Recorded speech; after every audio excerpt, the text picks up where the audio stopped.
पुलाव तो आप सभी ने खाया होगा, लेकिन पुलाव बनाते बनाते किसी ने कोई आपको स्टोरी सुनाया है क्या? चलो आज मैं तुम लोगों को स्टोरी सुनाता हूँ। तो विचार बदल के दुनिया बदली जा सकती है मेरे दोस्तों। तो ये कहानी है एक डाकू की। মগধ সাম্রাজ্যে আতঙ্কে ছেয়ে গেছিল।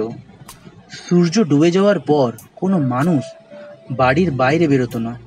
কারণ ছিল অঙ্গুলিমাল, যে ওই মগধ দেশের এক জঙ্গলে থাকতো।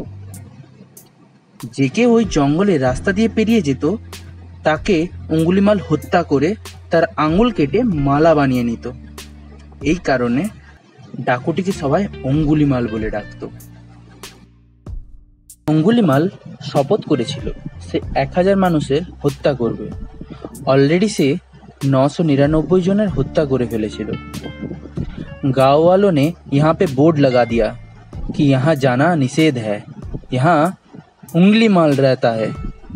ये 999 लोगों का खून कर चुका है। वो रास्ता बंद कर दिया गया। उसकी माँ कभी कभी मिलने जाया करती थी, लेकिन जब वो 999 लोगों को मार दिया तो उसकी माँ ने भी उससे मिलना बंद कर दिया। क्या पता ये मुझे ही मार दे अपनी प्रतिज्ञा पूरी करते करते। माँ ने भी जाना बंद कर दिया। वहां पे सब कांपते थे। पूरा का पूरा गांव उंगलीमाल के नाम से कांपता था।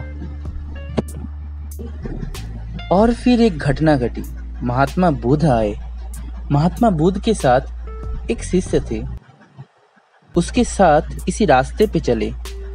शिष्य ने बोला, तथागत यहाँ जाना ठीक नहीं है, यहाँ पे उंगलीमाल रहता है।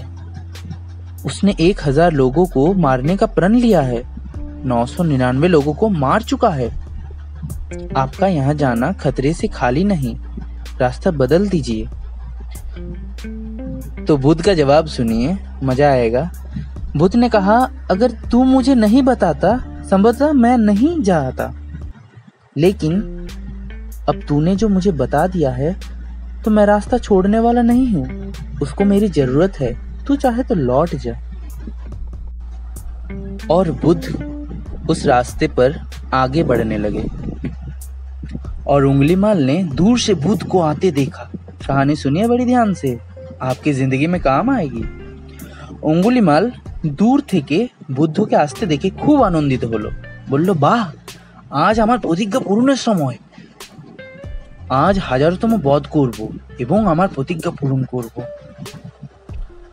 और जैसे ही बुद्ध ने नजदीक आए, क्या तेज, क्या चाल, देख के उसके हाथ कांपने लगे। उंगलीमाल ने बोला, सन्यासी तू रुक जा।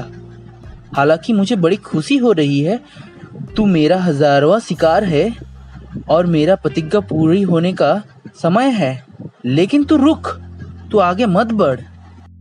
क्योंकि उंगलीमाल उसका तेज सहन नहीं कर पा रहा था। बुद्ध ने बोला, डरता क्यों है, किससे डरता है? उसने बोला, सारी बातें ठीक है, मैं तुझे मार दूंगा सन्यासी, तू रुक। बुद्ध ने बोला, मैं तो 50 साल पहले ही रुक गया, अब तू रुक जा। इतनी बातें कहते कहते बुद्ध उंगलीमाल के सामने खड़ा हो गया। बुद्ध ने बोला, मैं तुझे लौटाने आया हूं। उंगलीमाल बोला, तुझे डर नहीं लगता सन्यासी?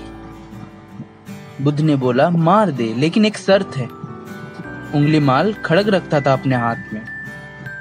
तो उसने पूछा, क्या शर्त? बुद्ध ने बोला,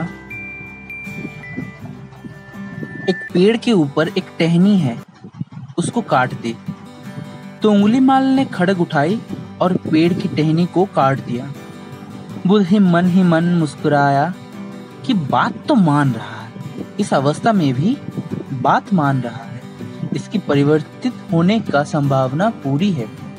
तो उसने बोला, टहनी कट गई, अब उसे जोड़ दे।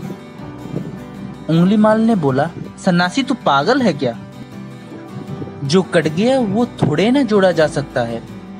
बुद्ध बोले, मैं भी तो वही कह रहा हूँ। काटना बहुत सरल है, जोड़ना बहुत मुश्किल। काटना बहुत सरल है, जोड़ना बहुत मुश्किल है। तूने 999 लोगों को काट दिया, अब एक को तो जोड़ के बता। आंसुओं से भर गया, गले में उंगलियों की माला बुद्ध के चरणों में डाल दिया। बुद्ध पलट गए, उससे बात नहीं की, पलटे। उनको पता था कि मेरे पीछे आएगा, और उंगली माल बुद्ध के पीछे पीछे बुद्धम शरणम गच्छामि करता हुआ उनके पीछे चला गया। विचार बदल गया दोस्तों, उंगली माल की जिंदगी बदल गई। एक विचार आपकी जिंदगी बदलने के लिए काफी है। उंगली माल सन्यासी हो गए। बुद्ध ने कहा, उंगली माल जा भिक्का मांग के आ। उंगली माल भिक्का मांगने गए उन्हीं लोगों के घर जिनके घर वालों को उंगली माल ने काट दिया था। लोगों ने पत्थर मारे, खूब पत्थर मारे। लहूलुहान वापस आया बुद्ध के पास। बुद्ध ने हाथ पकड़ के स्पर्श किया, बोले पीड़ा हो रही है? बोले पीड़ा तो मन को होती है, पत्थर तो शरीर को मारे गए हैं, मन तो तू अपने साथ ले गया, अब काहे की पीड़ा? जो व्यक्ति 999 लोगों को मार के सन्यासी हो सकता है, तो अच्छे विचार किसी को भी बदल सकते हैं। যেমন ভাবে বীজ ছাড়া কোনো গাছ হয় না, every act of a man springs from hidden seeds of thought. हमारी जिंदगी में जो खुशियां हैं, जो भी दुख है, उसका जड़ कहीं बाहर नहीं, वो हमारे अंदर है। तो दोस्तों, विचार बदलने से हमारी जिंदगी बदल सकती है।